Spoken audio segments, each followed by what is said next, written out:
What's up, guys? You know who I am. I don't know who you are, but in case I do know who you are, hi, how are you doing? Well, I know I did a video quite a while back. It was titled Harbor Freight Haul, and that was pertaining to all the goodies I had actually purchased from Harbor Freight that day. And I mentioned this inverter. This is a Centec inverter. I believe this is the 400 watt model. And let me turn that off for a second. This is the 400 watt model. This is priced around maybe $32 or something like that. I don't remember precisely. It was quite a while ago. But it runs off of 12 volt electricity, and what it does is it just takes 12 volt electricity and it converts it to 120 volts AC. Well, inverts it actually, I should say. Now this one, what's good about this one is it is actually a step up from the previous models in that the fan in the back does not run continuously, so it will not drain your battery when you have this on and not powering anything. So that's a plus. And anyway, in the previous video, I thought I was going to mention I was going to do a review for this, and never got around to it. So that's what this video is about for today. It is it's Monday today. It's around 7:46 right now. And temperature is actually pretty chilly outside. It's around, if I look at the thermometer, it's around 58 down here in Glendale.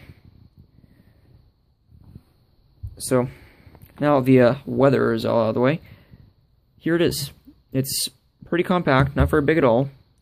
Like, there's my hand on top of it for reference if you've never actually seen it before. And there is a standard compact fluorescent light bulb on top of that as well. So it doesn't take up very much space. It's very, very small. And on the front, you can see it features two grounded receptacles here. Now, the thing about this, though, is it's grounded. The thing is, though, is this is all made of plastic, so it's a big insulator. So unless you actually have a grounding wire running from, say, an internal screws or something like this to a pole or a rod that's been driven into the ground, you actually don't have true grounding. But, I don't know, whatever. It doesn't matter, I guess, because it's not like anything I'm going to be running is going to be of any particular danger. But they are polarized plugs, and then it also has a USB charger in the front as well. And all this is up here. This light is just for indicating whether it's got too little power or too much power, or if the whatever you have connected to it is drawing way too much power from it. And there's actually a little beeper inside that actual sound. And the battery I have for it is a deep cycle battery. It's a interstate RV and marine battery, deep cycle, as I just said. And that's actually outside right now because I don't have enough room for that to be in here. All I have in here are those 3 batteries, if you want to count the one below this too. These are all crap batteries. I have yet to fix them, but that's for a different video. Anyway, so what I'm powering it with today is my Beast, the Pyramid power supply out today. And I actually already have this dial turned into 12 volts. So I turn this on, you can see the voltmeter jump up to 12 volts. That's what's going into it. Well, roughly 12 volts. It's probably around 13, something like that. Now, this inverter, if you go over 15 volts, or if you go up to 15 volts, it'll totally freak out and will beep angrily at you, and will want you to disconnect it. And if you go under, I believe, 10 volts, it'll also do the same thing. So, you have kind of a limited area to actually work with it. I mean, it's understandable because if you want to have true 120 volts output with the true 60 hertz modified sine wave, you want to make sure you've got a constant source going into it, which a battery certainly can probably supply a lot more than a power supply, even if the power supply is a regulated power supply. So we're just going to get onto this. We're going to do some testing. I have a compact fluorescent light bulb here, and I believe a 60 watt incandescent bulb. This is a dark bulb, so it won't actually create very much light. It's intended for use as load. That's all it's used for. So, and then right here is just a 120 volt socket.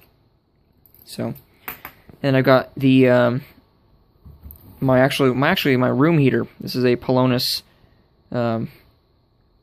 600 something watt. I actually think this goes up past that. I believe this goes up to around 800 or something like that. Watt heater. It uses regular coils, nothing special about it. And the reason why I have it here is because I actually can turn up the wattage on it. So yeah, and I'm also going to try powering my actual receiver here, if it wants to focus. So anyway, on to the testing. So I'm going to go ahead and turn the actual inverter on. You'll see a little light turns on. I believe it turns on red and then goes to green, just because it realizes that it's on a power supply. Well, at least it sort of does. So I'm turning this on right now. There we go. It's running. And with the switch on and nothing connected to it, it draws about, I'd say, 1.5 amps, roughly. So yeah, about 1.5 amps, nothing much. That's not exactly a very precise meter, but I just know that's about 0.5 off. I mean, it's graduated by 2, so it goes every little increment is actually up by 2. So that's the inverter running.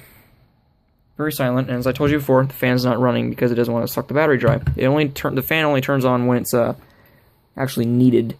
So the fan will only activate if the internal thermal sensor tells it to actually kick on, or if you're running this at max power. So I guess we'll just plug in the fluorescent bulb. I keep on screwing it up. We're going to plug in the fluorescent bulb first, just to see if this inverter actually, just to see if the light bulb actually is happy running on modified sine wave electricity. Now, as many people know, modified sine wave is much different from pure sine, in that instead of being like this, there's my foot, hold this down, instead of being sine wave, like this, very crude drawing there, instead of being up, down, nice and smooth everywhere across, it actually looks like this. So there's the line of reference right there. And this goes over like this. And then another pause. Then a negative voltage, negative polarity. So that's what modified sine wave looks like. Much different from pure sine. Anyway, so devices that are sensitive, such as laptop chargers, which is right there, and fluorescent light bulbs, and sometimes LED bulbs, usually don't agree with running on a modified sine wave. I don't know why. I guess it's just something that has to actually do with the transformer that's inside of these. But I'm going to plug it in, or screw it in, I should say, and we'll see how it sounds. I'm actually going to turn the inverter off first, and then screw the bulb in, just so we can get the little startup it has.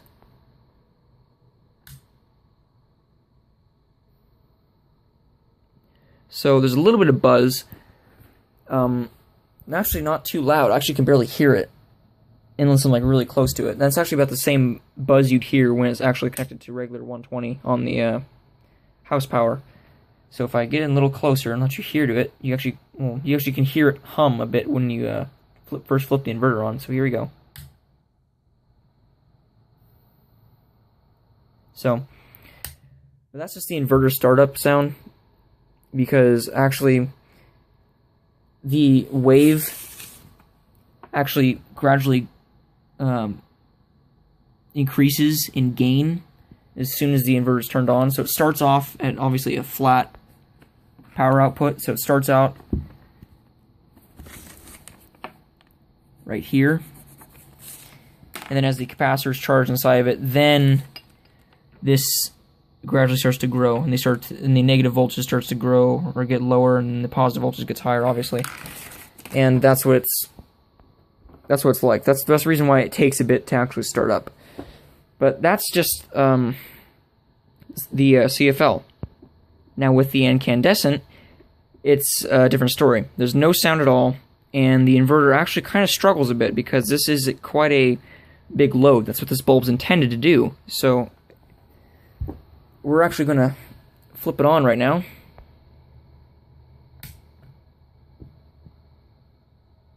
And see, it doesn't generate very much light. Like, it didn't actually even try to focus because there's not very much light being generated from it. And this little bastard draws pretty much 9 amps. That's a lot of power. And I actually should have the cooling fan running on this power supply because it's drawing that much power. The actual cooling fan draws about an amp too, but damn. And the inverter's still holding up, and the fan isn't even on either. Next test. Alright, and here's my heater wired up to this. Now, this probably would actually cause the inverter to struggle a little bit because this is quite a huge-ass load, even higher than the light bulb. So, I'm going to start off with just the fan. And also another thing, small induction motors, like ones in this fan, don't also like to run on modified sine very well either. So it's actually running quite slow. But I'm going to go ahead and flip it on to the first level. Oh. Doesn't like that. And I saw the amperage drop climb like massively. It went all the way up past 30. So that's a little high for this thing. And I'm actually not exactly sure how much power this really draws. But I know that it draws a hell of a lot of juice. So I guess heaters are not exactly very capable with a power supply like this. Alright, next test. Alright, now it's wired into a surge protector over there, which is wired up to the cable box, that equalizer, that subwoofer amplifier, and the main receiver down there. So this is going to be kind of interesting to see what it does. So here you go. That's on. Oop, a little bit of a pop there. Alright, now let's go ahead and actually turn the receiver on, see if it does anything. It probably will not be too happy with this idea, but let's go ahead. There's the cooling fans for the receiver. That receiver actually draws quite a lot of power. That's around, I believe, about 5 amps. And that's just this receiver. That's not even the subwoofer amp. So here we go.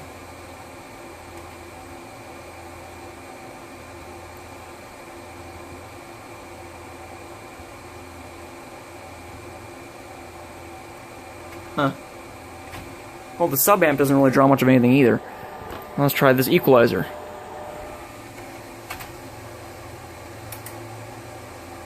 Okay, not very much. So around 7 amps. It actually is decreasing as the equalizer warms up. I'll turn up the volume. And it doesn't increase very much. But it's kind of interesting to see that thing actually work with that. Anyway, I actually wasn't actually powering any speakers with that, so that was just the amp. That wasn't playing any music through it, so there was no real load test. But that's just the gist of this Harbor Freight inverter. Comment, rate, subscribe. I don't really do that stuff, but it would help me out a lot, and I really appreciate it. And just thanks for watching.